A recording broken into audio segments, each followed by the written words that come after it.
Thank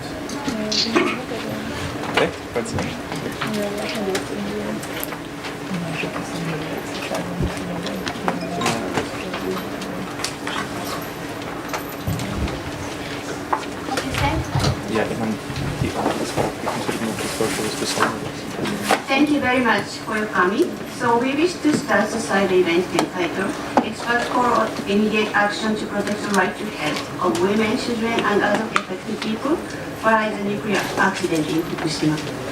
So this silent event is organized by Human Rights Now and co-sponsored by the Agent Forum for Human Rights and Development Forum Asia and the International Movement Against All Forms of Discrimination and Racism, IMADR. Thank you very much for the co-sponsoring. My name is Kazuko Ito, I'm the Secretary General of Human Rights Now, and today I'm serving as the moderator. Many thanks Forum Asia and IMADR for co-sponsor. And also thankful for the participation of the state delegation and the NGO colleagues and experts, especially the UN Special Rapporteur, Mr. Anan. So since March 2011, nuclear disaster in Japan, the individual and community in Japan continue to be exposed to dangerous level of radioactivity. There is serious concern about the consequence health effects for pregnant women, children, and others in contaminated areas. Residents have a right to live in the safe and healthy environment. However, the sufficient protective measures and support are not being provided. In November last year, the UN Special Rapporteur on the right to health, Mr. Anan, is on the center, visited Japan and conducted a thorough investigation on the situation of the affected people and the human rights situation in Fukushima. So yesterday he submitted a mission report to the Human Rights Council. So this side event provides an opportunity to learn from the Special Rapporteur's findings and recommendations on how the international framework of human rights and right to health, it should be implemented in Fukushima as well as a nuclear disaster. And civil society groups and residents from Japan came from over Japan to Geneva to talk about what they experienced, what they want to give to the international community. Many thanks for your joining. So now I wish to introduce Mr. Anan Grover. He is a human rights lawyer based in India and the UN Special Rapporteur on the right of everyone to the enjoyment of the highest attainable standard of physical and mental health appointed by the UN Human Rights Council since 2008. Thank you. I wish to Thank you, Kazuko. Yes. What I'm going to do is actually, there is a PowerPoint. Yes. I'm going to very quickly go through what's the right to health framework, because I find whenever these issues rise in the context of a mission, it's very important to put it in that context. So I'm just going to give an overview of what is understood to be the right to health framework. So basically, you can see that it's the Article 12, the right to the enjoyment of the highest attainable standard is in the Article 12 of the International Covenant, but it is elaborated in General Comment 14. But it's dependent on other, it's very different from what is considered to be the right to be healthy. It's not that. There are other elements of the right to health framework, and one of them is the freedoms and entitlements. For example, autonomy, what you do to yourself, what others can do to you. It has to be by informed consent in terms of treatment, testing, and there has to be freedom from interference.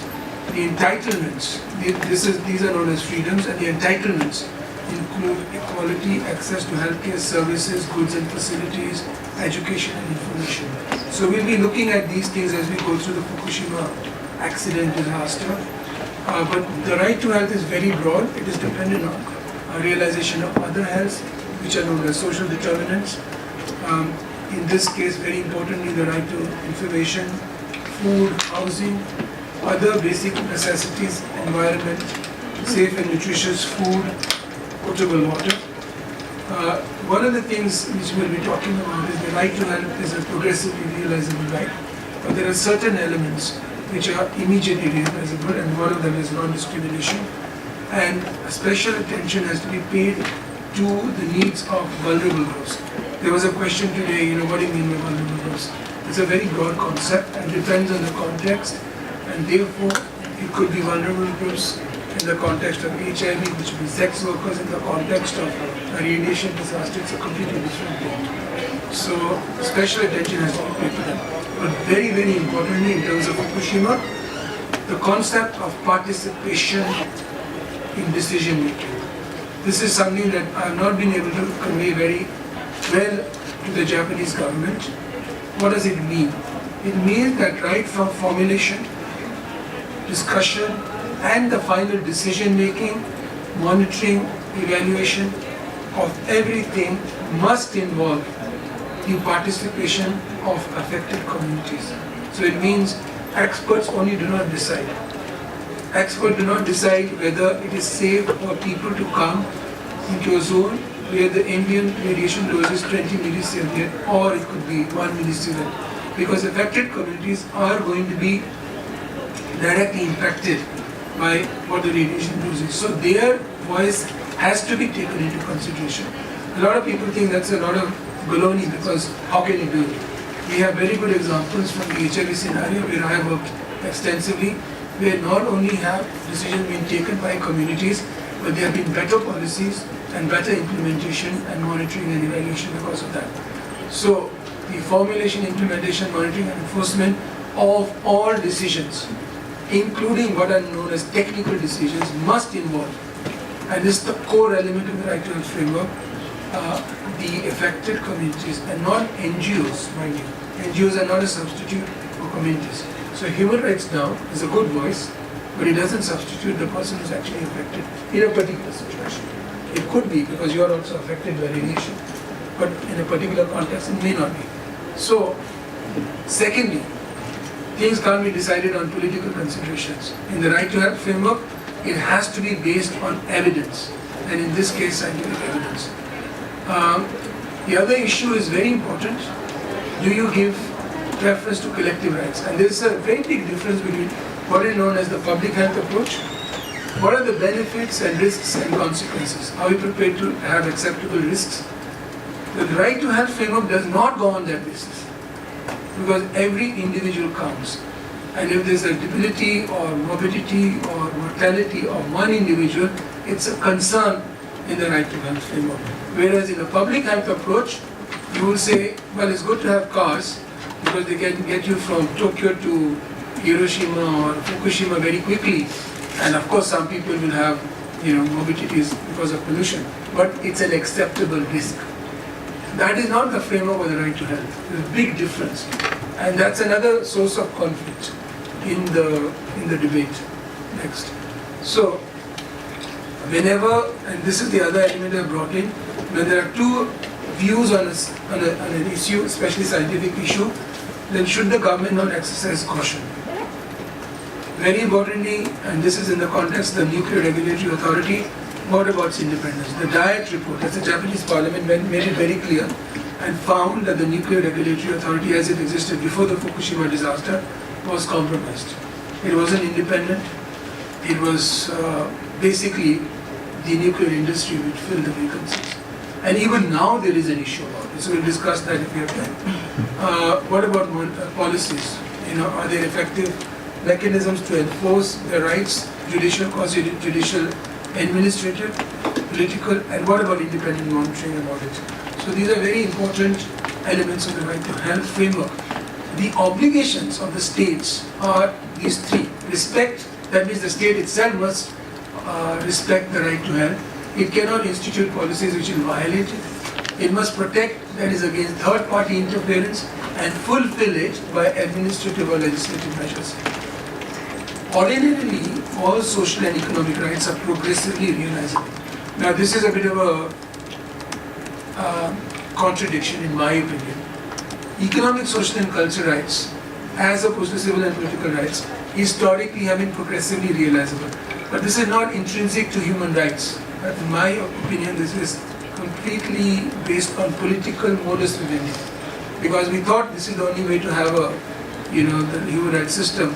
but intrinsically this is a notion which is incorrect, but it is progressively realizable. But there are obligations which are core, they cannot be derogated from, and they are immediately realizable, including discrimination. Now we'll go into Fukushima. So that's the broad right to health framework. What about Fukushima and how do we apply that? First of all, just a quick background in which Wataru and Kazuko and other friends of mine, Mr. Igara, would actually give you much more detail. But very quickly, an overview. Earthquake followed by a tsunami on the 11th of March, and because of those, natural disaster, a man-made disaster was waiting to happen. It's not an accident. The Fukushima Daiichi plant, nuclear power plant, suffered a meltdown. It was a major accident called level 7 under the radiological scale, and it was the same intensity as Chernobyl. There's a huge amount of fallout of cesium, mostly, but there are lots of others. And in terms of comparison of magnitude, it's 168 times that released by the atomic bomb in Hiroshima, so it's huge. One of the most important things was the failure to deliver information which was critical. So availability of health information, goods, services during the emergency was lacking. There was incomplete consideration of potential health risks of radiation, incomplete monitoring, incomplete planning of decontamination. Participation was lacking. There is minimal transparency and lack of accountability as it started, and we'll see how it developed. So in terms of information, the obligation is to make sure that information is available in any emergency. This is very, very important now when you are looking at the future. Information must be available without fail.